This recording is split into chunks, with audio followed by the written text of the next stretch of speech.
All right, so I got a reaction coming at y'all real quick, man. I've been kind of putting this off for a little minute. And honestly, I'm really just responding back to a comment that was left, you know what I'm saying? Sister basically tried to say that women are closer to the Most High than the men, you know what I'm saying? So I wanted to touch on that. Cause I'm not even gonna go through the Genesis chapter 3, you know what I'm saying? It was already a given, you know what I'm saying? Adam was a god, Eve fell because she wanted to be a god too, so she listened to another man tell her that she could be equal with her husband. Let's continue. Let's get some more stories of the scriptures to explain. I forgot one of my favorite verses on this little on my video. Genesis 18:19. So you gotta really ask the question, right? This is one of the things why people say men are supposed to be the leaders. You know what I'm saying? Most of the time when you hear people talk about leaders and stuff like that, especially in the black community, they talk about picking dates and, you know what I'm saying, just taking the initiative to do things. But leading according to the Bible is making sure your household keep the law, statutes, and commandments. That's what they mean to lead according to the scriptures. Like again, reading Joshua. As for me and my house, we gonna serve the Lord. So I forgot to touch on those two precepts, Genesis 18:19 and the one in Joshua. So enjoy the rest of the video. But that's not true. This is Numbers chapter 12 verse 1. And Miriam and Aaron spake against Moses because of the Ethiopian woman whom he had married. For he had married an Ethiopian woman. And they said, have the Lord indeed spoken only by Moses? Hath he not spoken also by us? And the Lord heard it. Now pay attention to what's going on here. The ringleader of this situation is Miriam. She got an issue with Moses because he married an Ethiopian woman, right? So she making the point saying, God dealing with us too, right? Verse 3. Now the man Moses was very meek above all the men which were upon the face of the earth. Now that's giving you the characteristics of Moses. Moses was a very humble dude. He wasn't God dealing with me, so y'all gotta. That wasn't his spirit. Moses was the type of guy, he was like, man, I wish God would deal with all y'all. But the Most High was dealing with him on another level. It is what it is. Verse 6.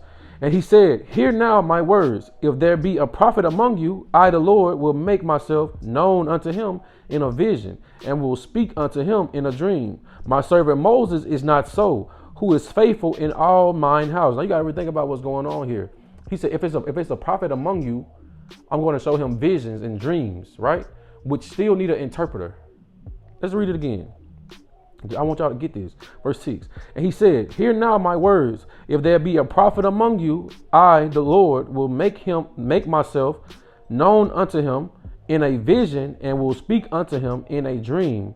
My servant Moses is not so. So God said, it's going to be other prophets among you, and you going to know. Because I'm going to give him visions and dreams. Those things still need an interpreter. But he said, Moses is not like that. I'm not dealing with Moses like that. Right? Verse 8. With him will I speak mouth to mouth, even apparently, and not in dark speeches. And the similitude of the Lord shall he behold. Wherefore, then were ye not afraid to speak against my servant Moses? So he said, I'm going to give these other prophets visions and dreams, which still need somebody there to explain. But he said to Moses, I'm going to speak to him mouth to mouth. I'm going to talk to him like a friend. I'm going to talk to Moses like we partners. I'm going to speak to him clearly. That's what he mean. He said, even apparently. He made things clear to Moses. He didn't need an interpreter. And not in dark speeches. Dark speeches is the parables, the dreams, the visions. I don't truly understand what it means. I need somebody to break it down for me. Moses was closer to the Father than his older sister Miriam. Let's continue. Verse 9. And the anger of the Lord was kindled against them, and he departed. And the cloud departed from off the tabernacle. And behold, Miriam became leprous, white as snow. And Aaron looked upon Miriam, and behold, she was leprous. So you got Aaron and Miriam, they were speaking against Moses. You know what I'm saying? They had an issue with Moses because his Ethiopian wife, they started talking down on him. And the Most High got mad about that thing, right? So the punishments for that, Miriam lost her melanin. Miriam lost her. He took the melanin from the sister. It said she became leprous or white as snow. Now, biblically, Michael Jackson had leprosy. The melanin in his skin started to leave. This is what's happening to Miriam at this moment. So the punishment for her speaking against Moses was to lose her melanin. Verse 11, and Aaron said unto Moses, alas, my Lord, I beseech thee, lay not this sin upon us, wherein we have done foolishly, and wherein we have sinned. Let her not be as one dead, of whom the flesh is half consumed when he cometh out of his mother's womb. Because you got to really think about it, right? This giving you a visualization of what's going on with Miriam's skin. Now, y'all know, y'all have been in the tub too long, especially when you was younger, how your skin started looking lighter and looking pruny, looking like you about to die. That was happening to Miriam at that point. Her skin started getting lighter. Her skin turned white. One, showing you that she was a black woman. Two, she was out of order. She didn't know her place. And it's finna explain that. Verse 13, and Moses cried unto the Lord, saying, heal her now, O God, I beseech thee. So Moses like, I'm begging you, Father, like you know what I'm saying? Hey, heal my sister up, man. Give her her color back. Verse 14, and the Lord said unto Moses, if her father had but spit in her face, should she not be ashamed 7 days? Let her be shut out from the camp 7 days, and after that, let her be received again. I want to read it one more time. He said, and the Lord said unto Moses, if her father had but spit in her face. Now, the evil-minded brother might read that and be like, well, damn, okay. You put the hakalugi in your daughter's face. No, that's not what it's talking about. It's talking about correction. I don't know if y'all know this or not, or if I don't know if y'all ever played sports or anything like that where somebody got up in your face and starts talking kind of loud. Spit usually hit you in your face. When you know what I'm saying, when somebody getting onto you in your face. He said, and the Lord said unto Moses, if her father had but spit in her face, her father's supposed to teach her place. You not equal to the men. You not supposed to. You speaking against Moses like that was kind of crazy. And that was Christ trying to tell this man, look, if your daddy had taught her her place, we wouldn't have to do this. It is what it is. Let's get some more. That was an example to show you that men were closer to the Father. When you had a woman try to usurp authority over Moses, talk down on Moses like he wasn't who God was dealing with, like he wasn't who was closest to the Most High, she got dealt with harshly. Because I don't know about y'all, as a lightly melanated man, I wouldn't want the little bit of melanin that I have to be taken from me. So imagine a woman who probably got a way deeper, rich, chocolate brown skin to start looking like Pamela Anderson or something. Especially when you in your old age like that. All right. This is Numbers chapter 30. I'm going to start at verse 3. This is Numbers chapter 30 and verse 3. If a woman also vow a vow unto the Lord and bind herself by a bond, being in her father's house in her youth, and her father hear her vow, and her bond wherewith she hath bound her soul, and her father shall hold his peace at her, then all her vows shall stand, and every bond wherewith she hath bound her soul shall stand. So I'm gonna just paint the picture for you. Okay, you talk about a young girl in her father's house. Her father had the ability to let her prayers and her vows ride or shut them down. So if as a father, if I hear my daughter prayer or her vow, and I'll be like, nah, we ain't doing that. Or I hear and be like, okay, she's talking with some sense. I can let it ride, right?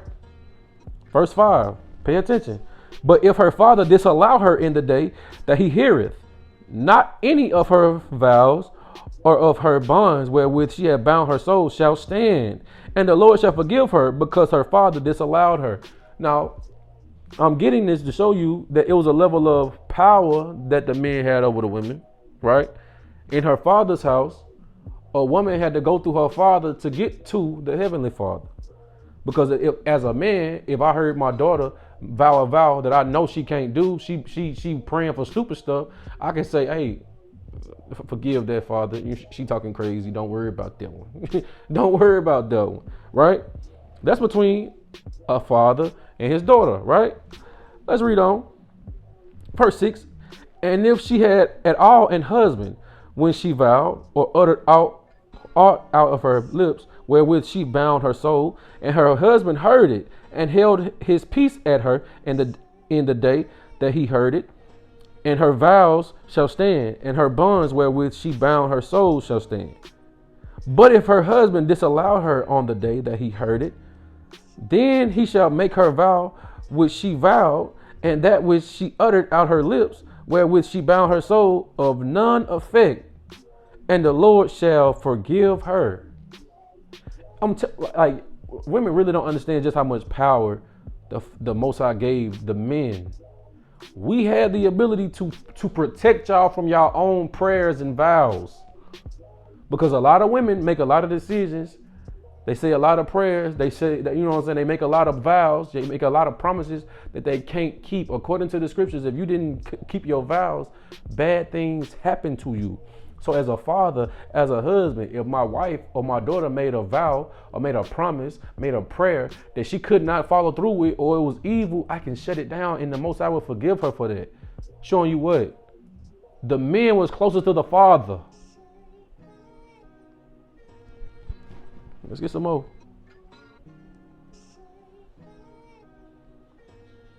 This is Proverbs chapter 8 and verse 4. Unto you, O men, I call, and my voice is to the sons of man. God dealing with the men.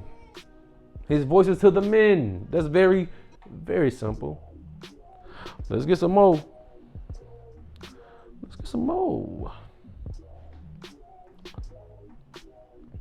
This is Ezekiel chapter 34, verse 31. And ye, my flock, the flock of my pasture, are men, and I am your God, saith the Lord God. God dealing with the men at the end of the day. I know the women, you know what I'm saying, y'all get into these bags, especially with the Christianity thing, and y'all feel like y'all more spiritual than we are.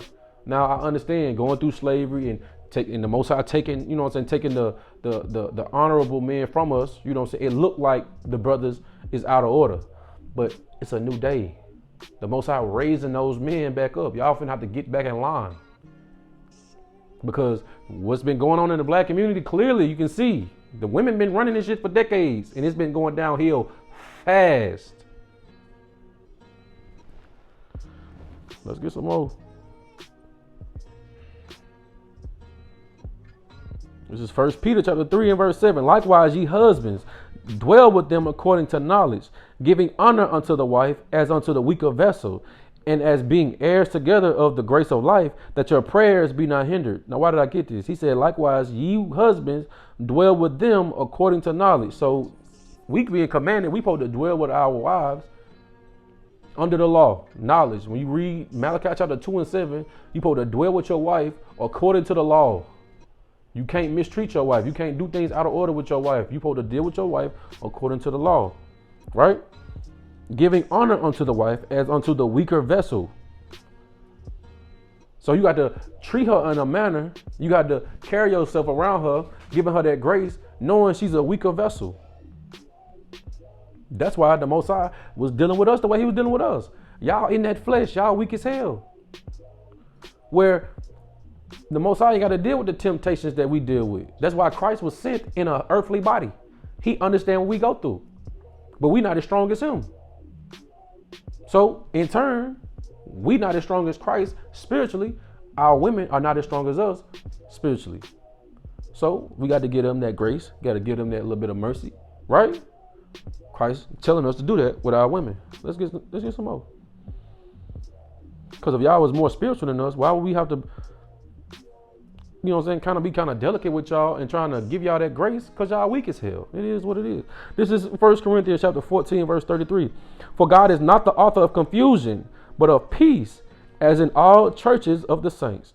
Let your women keep silence in the churches, for it is not permitted unto them to speak, but they are commanded to be under obedience, as also saith the law. why would y'all be commanded to be quiet in the house that you're supposed to be spiritual in? This is the main house of spirituality. If y'all so spiritually connected to the Father, why would he tell y'all to be quiet in his house? Because y'all not as close as y'all think y'all are. Verse 35, and if they will learn anything, let them ask their husbands at home, for it is a shame for women to speak in the church, because this was the problem with Eve. You listening to another man instead of going to your husband at home. The questions you might have had, the things that you want to learn, you're supposed to learn from your husband. Why? Because your husband connected to the Father. It is what it is. It is what it is. Let's get some more. Because these things, man.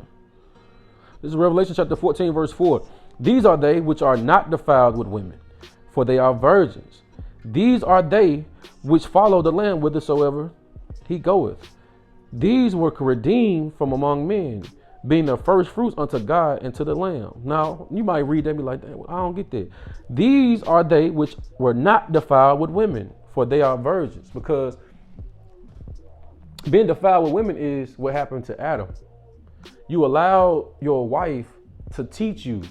You allowed your wife to alter your understanding of what God told you. Because when you, all throughout the Bible, when you read the Bible, who has a harder time agreeing with the things in the Bible? It's usually the women. The women usually have a problem with how God set things up. That's usually the problem. Let me read it again. These are they which were not defiled with women, for they are virgins. These are they which follow the Lamb whithersoever he goeth. Because it will usually be a woman to talk you out of doing what God tell you to do. That's what happened with Adam. How you let your wife tell you against what God told you? The connection that you had with the Father, you allowed your wife to break it. How you do that? So, talking about these 144,000 leaders, the government that's coming on this earth, these men ain't gonna be swayed by no women like that. You're not finna break a man with no woman the way most of our forefathers was broke throughout the Old Testament. Adam, David, Solomon, Ahab, those are Samson. These men was broke by these women. They was defiled by women. Had a blot on their name, messed up their reputation because of women. But these men that's coming on earth right now, we ain't going for that. Because the men are closer to the Father, not the women. It is what it is. Let's get some more right quick. I said something earlier. And let me just get this right quick. I just want to touch on it, man. If women are closer to the Father, why would he tell Adam this? Listen to this. This is Genesis chapter 3, verse 17. And unto Adam he said, because thou hast hearkened unto the voice of thy wife, and hast eaten of the tree of which I commanded thee, saying, thou shalt not eat of it. Cursed is the ground for thy sake. In sorrow shalt thou eat of it all the days of thy life. If women are so much closer to the Father, why was that the reason why he got shot? He got slaughtered. He got kicked. He said, because you listened to your wife. How you listen to your wife who's teaching against what I told you? It don't make sense. Because the men are closer to the Father. It is what it is. Let's read. This is Isaiah chapter 3 and verse 1. For behold, the Lord of hosts, doth take away from Jerusalem and from Judah the stay and the staff, the whole stay of bread and the whole stay of water. So we finna read what that means. He took away these things from us, the stay and the staff and the water, right? These are things that's needed. Verse 2, the mighty man and the man of war, the judge and the prophet and the prudent and the ancient, the captain of 50 and the honorable man and the counselor and the cunning artificer and the eloquent orator And I will give children to be their princes, and babes shall rule over them. Because the Most High removed these great men from us because of our sin. These brothers right here was in place to guide the nation. They was the stay, the staff, the water. They was the ones feeding us. They was the ones guiding us. They was the ones keeping us, in order for the most part. But the Most High took them away from us and put children over us. Put over us young men that don't really know what's going on. Young men that didn't have no grooming. It is what it is. What happened after that? After the Most High removed the men, this is what happened in the community. This is Isaiah chapter 3 and verse 12. As for my people, children are their oppressors, and women rule over them. O my people, they which lead thee cause thee to err and destroy the way of thy paths. So if women are so much more spiritual than we are, we should have been in good hands when the community was in their hands. When the community is being led by women, it go off the path. That's the point. That's what he's saying. They that lead thee cause thee to err. We in error. Why? Because the women are leading us. But the problem is the Most High took those men away from us. But this the problem that the women is running to nowadays. Those men that he took away from us are waking up. So now, when these men waking up and saying, hey, get it back in line, they don't want to hear that. Because now that staff coming out. I don't know if y'all know, but the staff is used to get sheep back in line. It is what it is. Let's get some more. Let's get some more. Let's get some more. Let's get some more. This is Ecclesiasticus chapter 36 and verse 24. He that getteth a wife beginneth a possession, a help like unto himself, and a pillar of rest. Where no hedge is, there the possession is spoiled. And he that hath no wife will wander up and down mourning. I'm going to read it again. He that getteth a wife beginneth a possession, a help like unto himself, and a pillar of rest. Now, why would God say this? He said, if you get yourself a wife, you're starting something that you got to be responsible for. Because the lady in the thing, she tried to say that women are more spiritual and we need women because in Proverbs, I think it's chapter 18, it said that when a man find a wife, he find a good thing. This is the problem, sis, because women like to use that verse, but throughout the scriptures, it's showing you there's not many wives. That's why it's a good thing if you find one. When you read Proverbs chapter 31, it started that off by saying, who can find one?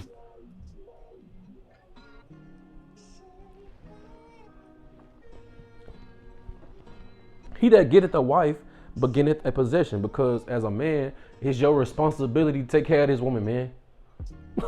It's your responsibility to make sure this woman stay on the straight and narrow. It's your responsibility to make sure she good.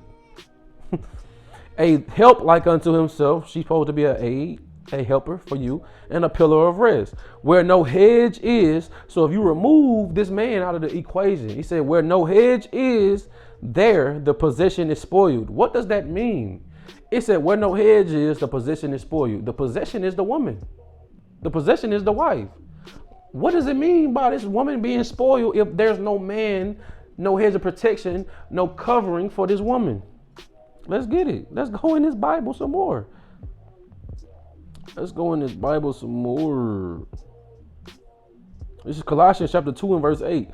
Beware lest any man spoil you through philosophy and vain deceit, after the tradition of men, after the rudiments of the world, and not after Christ.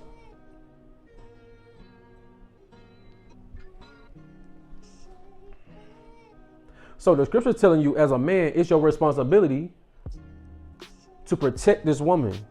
She become your possession. You have to protect the possession. Make sure your wife's mind stay on the straight and narrow.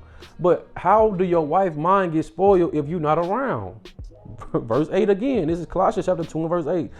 Beware lest any man spoil you, because Eve got spoiled talking to another man against what her husband taught her. Beware lest any man spoil you through philosophy and vain deceit. So he teaching you all this other stuff outside of what God taught your husband to teach you.